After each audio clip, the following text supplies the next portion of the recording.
You know what? I was very scared when I saw the early images on December 31st.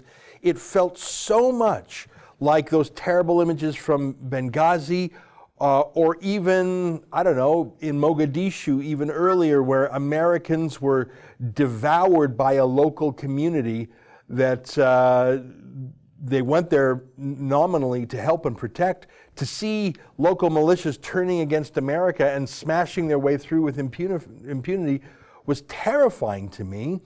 Tell me your thoughts as an American, and I think you formerly served in the armed forces, if I'm not mistaken. Tell me a little bit more about what happened on December 31st, January 1st in Baghdad.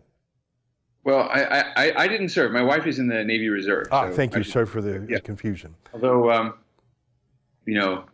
very, very supportive of my friends who did. So, look, I think people weren't alarmed by what happened in Baghdad, mostly because people expect trouble in Baghdad. I mean, I don't want to joke about a very dangerous part of the world where Americans have lost their lives and so forth, but, that clip of the violence and the gunfire in Baghdad, sounds like another day ending in Y. I mean, that's how many Americans probably react to it. Baghdad's where you expect trouble. And so we have the Green Zone, we have heavily fortified institutions there and installations because we expect violence. And 10 years ago, we were talking about mortars being heard or crashing in the Green Zone. So it's not entirely unexpected. So people just didn't react in the same way.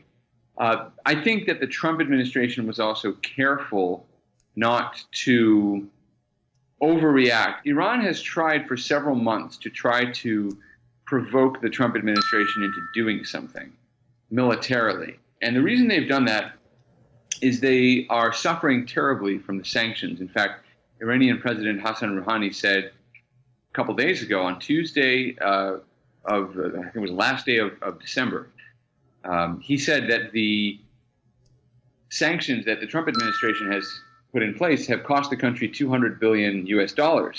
That more than outweighs the $150 billion or so that Iran received through the Iran nuclear deal in the form of frozen assets and cash in the middle of the night. So the Trump administration has really hurt Iran and its ability to project power in the region and around the globe. So the regime is now tottering because the Iranian people see that the regime is weakened, and there are protests and all sorts of things going on. So Iran has to find some way to weaken Trump. Now, there's one way of doing it domestically and one way internationally. The international version of this is to try to separate Europe from the United States, and particularly continental Europe, because the UK is more or less on America's side when it comes to policy with Iran or against Iran. So the Iranian regime would like to make it look like Trump is marching the world toward war, that this sanctions policy he has is really just a first step toward a repeat of another disastrous Middle East incursion.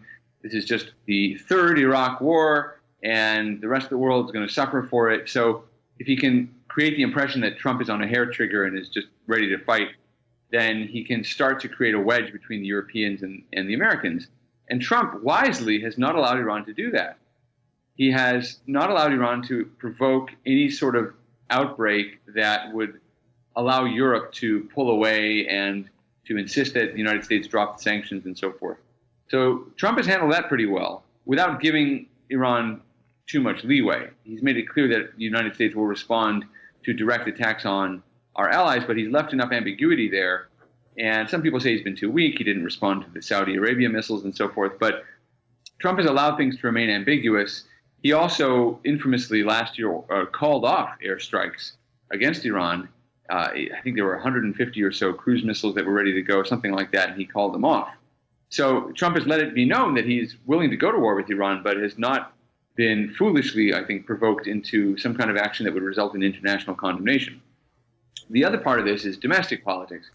Iran knows that if a Democrat gets into the White House, they're going to try to bring back the Iran deal, which would be great for Iran because Iran already got everything it needs out of the Iran deal. It got all the money, it got all the concessions, and all that would remain would be for Iran to voluntarily comply or offer to restrict its own development of nuclear weapons. Well, that's not going to happen, but Iran knows that the Democrats are going to be desperate to show some sort of outreach and so forth. So they want to weaken Trump politically, and having this embassy riot on the eve of the new year in the United States, heading into an election year, was, I think, a way to make Trump look bad. The media, of course, played into that, calling this another Benghazi, even though it wasn't. And they, the Iranian regime, that is, they really wanted to see if Trump would respond militarily. Now, he did, but not by firing live weapons. He sent Marines. He has beefed up security there. So I think what you're seeing is Trump playing the Iranians pretty well, and he knows that time is on his side. The protests continue in Iran. Iran has to shut down its own mobile phone networks, its own internet, to try to stop these protests from spreading. That's not helpful. Iran's economy is basically in free fall. Of course, that's not helpful. Tehran smells bad, apparently. If you've been reading news about that, they are using dirty fuel to run their economy, and so the city smells bad. It's an unpleasant place to live.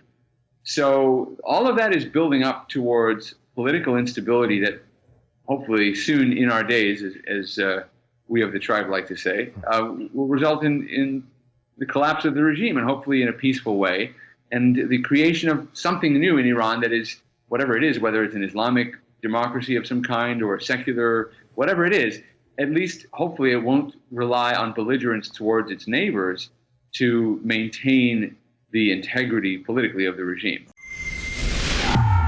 That's an excerpt from the Ezra Levant Show, which is a show I do every day. I do a monologue, interview an interesting guest, and then I read my hate mail. But you've got to subscribe to it, which you can do at premium.rebelnews.com.